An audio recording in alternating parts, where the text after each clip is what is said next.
Hoje nós vamos falar sobre a Selic, essa taxa tão importante para a nossa vida. Ela influencia o quanto pagamos nos empréstimos e financiamentos, o quanto ganhamos com os investimentos e até no nosso consumo, porque ela ajuda a controlar a inflação.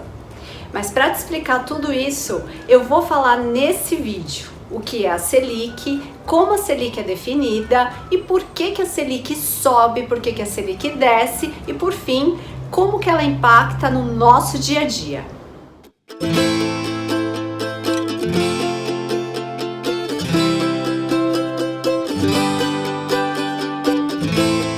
E quem define a Selic? O Copom, o Comitê de Política Monetária do Banco Central. E esse comitê ele é composto pelo presidente e pelos diretores do Banco Central, que se reúnem a cada 45 dias para definir os rumos da Selic. Vamos lá. É importante começar falando que a taxa básica de juros é o principal instrumento de política monetária utilizada pelo Banco Central para controlar a inflação. E essa preocupação com a inflação, ela é legítima, porque o Brasil já experimentou um período inflacionário muito grave. Vale lembrar, entre as décadas de 1980 e de 1990, que a alta dos preços chegou a superar os 80% em um único mês. E o que ajudou essa situação a melhorar? Em 1999 foi instituído o Sistema de Metas de Inflação, a partir do Decreto 3.088 de 21 de junho de 1999. Desde então, o Copom busca manter a inflação dentro da meta estipulada pelo Conselho Monetário Nacional, o CMN, o órgão máximo do sistema financeiro. Para tanto, o Copom estipula uma meta para a Selic Meta, que é aquela taxa sobre a qual tanto ouvimos falar no noticiário. Essa taxa ela serve como um norteador para as outras taxas de mercado. E o Banco Central se utiliza de diversas estratégias para fazer essas taxas convergirem para a Selic Meta. Mas vale pontuar que a Selic Meta é uma taxa combinada e não uma taxa efetiva. Nós temos também a Selic Over e essa sim é uma taxa real, uma taxa efetiva, resultado de operações interbancárias com lastro em títulos públicos federais.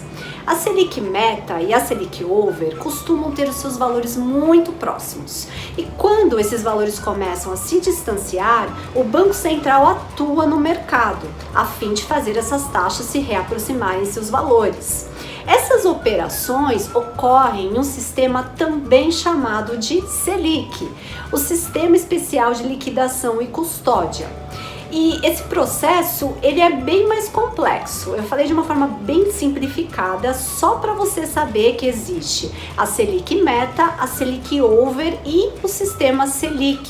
Mas para esse vídeo, vamos nos concentrar na Selic Meta, porque é a partir dela que todos os outros desdobramentos vão acontecer. O Banco Central sobe e desce a Selic para controlar a inflação.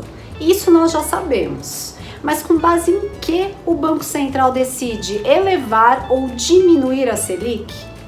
Quando o país começa a crescer muito, as pessoas começam a consumir, a comprar bastante.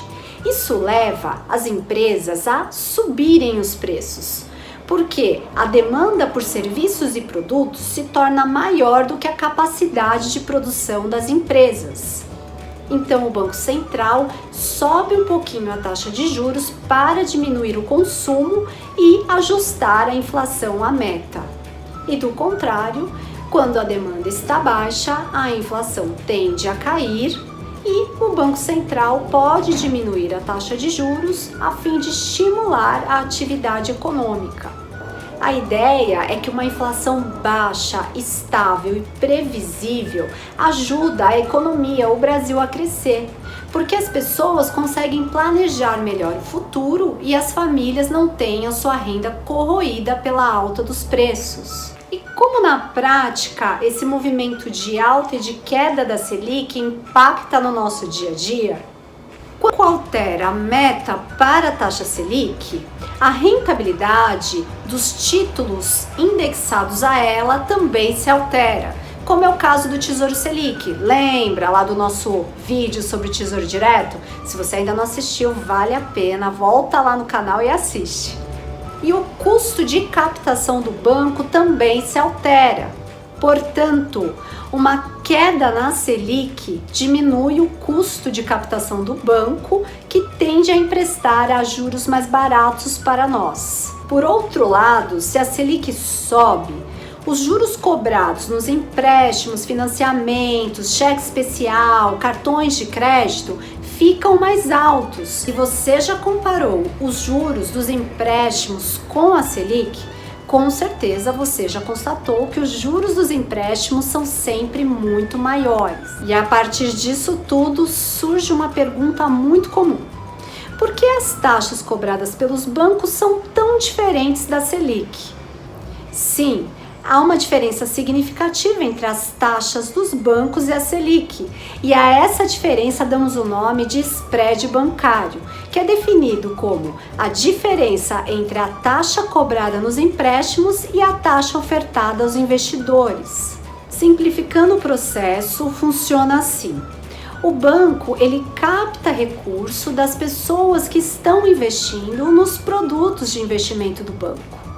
Por deixar esse dinheiro investido, o banco paga a essas pessoas um juro, que equivale à taxa Selic. Com o recurso captado dos investidores, o banco empresta dinheiro a nós, cobrando um juro que levará em consideração o seguinte: o volume de dinheiro que o banco tem disponível para emprestar, o risco de não pagamento desse empréstimo, as despesas administrativas que o banco tem com a operação desse empréstimo e também o lucro que o banco almeja emprestando dinheiro. Pensando agora pelo lado dos investimentos, uma alta ou uma queda na Selic impactará diretamente a rentabilidade de alguns investimentos de renda fixa, tais como o Tesouro Selic, que rende propriamente a Selic, os CDBs pós-fixados em CDI, que acompanham as oscilações da Selic e que inclusive tem o seu valor muito próximo dela, os fundos DI, também lastreados em CDI, dentre outros. Para finalizar, quando a Selic sobe, os juros dos empréstimos, financiamentos, cartão de crédito ficam mais altos. Isso desestimula o nosso consumo e incentiva a queda da inflação. Por outro lado, a rentabilidade de alguns produtos de renda fixa aumenta.